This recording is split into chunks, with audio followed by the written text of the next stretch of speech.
বাংলার উৎসব লিখেছেন শ্রদ্ধেয় বিষ্ণুপদ চক্রবর্তী মহাশয়। সেই লেখা থেকে শ্রী শ্রী চণ্ডীর গল্প পাঠ করছি। মা দুর্গার পূজা হয়ে করেছিলেন রাজা সুরত আর বৈশ্য ব্যবসায়ী সমাধি। মা দুর্গা পূজায় খুশি হয়েছেন। মা দুজনকেই তাদের প্রার্থিত বর দিয়েছেন। সুরথের মন্ত্রী, সেনাপতি আর আপনজনেরা তাঁর রাজপাট কেড়ে নিয়েছিলেন।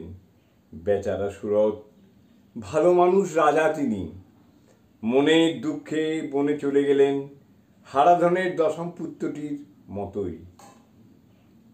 বৈশ্য সমাধি স্ত্রী আর ছেলেরা মিলে তার সব সম্পত্তি কেড়ে নিয়েছিলেন। তিনিও মনের দুঃখে বনে চলে গেলেন। মনে হয় দুঃখ পেলে বনে চলে যাওয়াটাই তখন একটা রীতি ছিল। তখন তো তবু বনপাতা ছিল।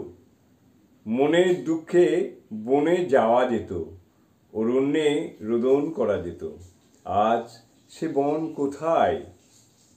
আর অন্যের দুঃখের কথা শোনার লোকই বা কোথায়? অন্যকে দুঃখ দেওয়ার লোকের অবশ্য অভাব নেই।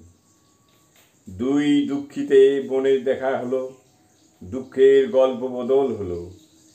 মেধা ঋষি দুজনেই দুঃখের কথা শুনলেন, তাদেরকে অনেক গল্প শোনালেন, মা দুর্গার পূজা করতে বললেন।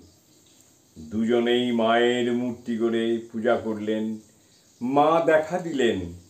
সুরত রাজ্যপাট ফিরে চাইলেন এবং পেলেনও। সমাধি সংসারের সং দেখেছেন, সার বুঝেছেন।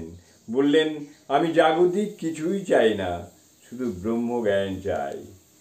দেবী বললেন, তথাস্তু, তাই হবে। এই হলো সংক্ষেপে চণ্ডীর গল্প।